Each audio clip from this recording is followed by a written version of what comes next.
자녀들의 빵을 집어 강아지들에게 던져주는 것은 좋지 않다. 때때로 성경에서 우리를 당혹스럽게 하는 말씀들을 만나게 됩니다.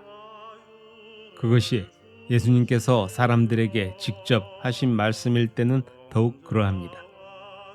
우리말 성경은 당혹감을 줄이고 읽는 이가 받을 충격을 조금이나마 약하게 하고자 강아지로 표현하였지만, 오늘 복음에서 이스라엘이 자녀 또는 양이라면 가나안 여인, 곧 이방인을 가리킨 강아지는 그리스어 성경에서는 개입니다.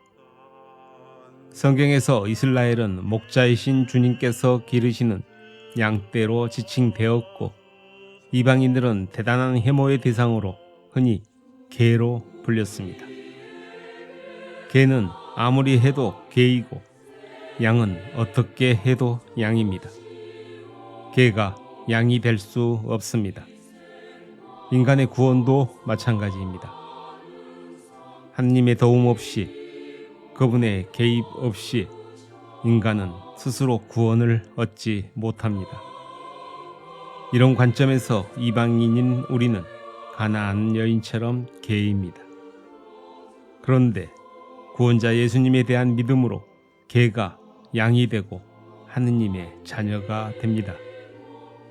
아마도 이것이 마테오 복음사가가 당혹스러운 정황 설정과 말씀들을 통하여 우리에게 전하고자 하는 근원적인 메시지일 것 같습니다.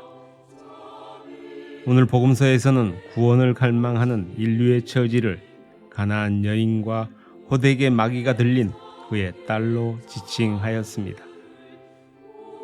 예수님의 공생활은 어쩌면 이스라엘 백성만을 위한 시간으로도 부족하였을 것입니다. 그럼에도 복음서에는 예수님께서 이방인들에게도 복음을 전하시고 구원도 베푸셨다는 이야기가 많이 나옵니다. 우리는 오늘 복음의 여인아, 내 믿음이 참으로 크구나 라는 예수님의 말씀에 위로를 받습니다.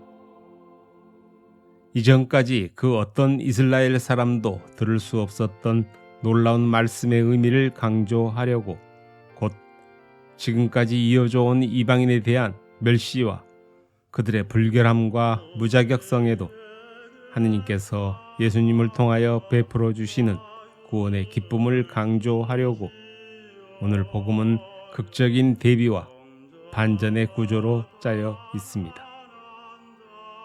우리 안에도 엄연히 차별이 있습니다. 선인과 악인, 정결한 이와 부정한 이, 거룩한 이들과 죄인들을 구별하고 분리하려는 인간의 욕망은 늘 대단히 끈질깁니다. 스스로 열심인 사람이라고 여기는 이들일수록 자신은 선별되고 다른 이들은 하느님에게서 멀리 떨어져 나간 이들이라고 생각할 수 있습니다. 교회는 모든 차별을 멀리하고 그것을 극복하도록 부르심을 받았습니다. 성별과 민족, 나라, 종파, 소속, 학연, 지연, 빈부, 장애 등 그 어떤 이유로도 사람을 차별하지 말아야 합니다.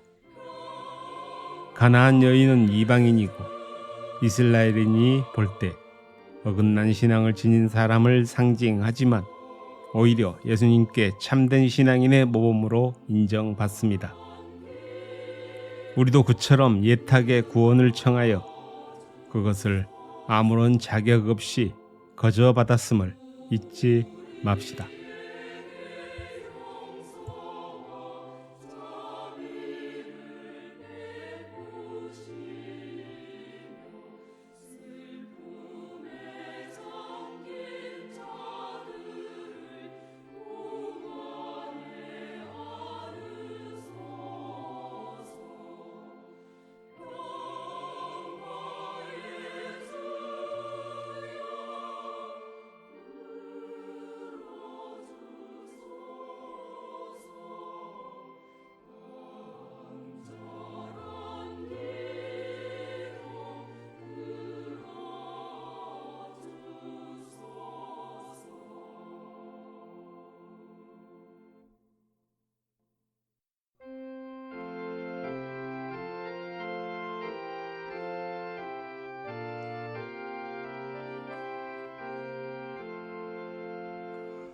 우리에게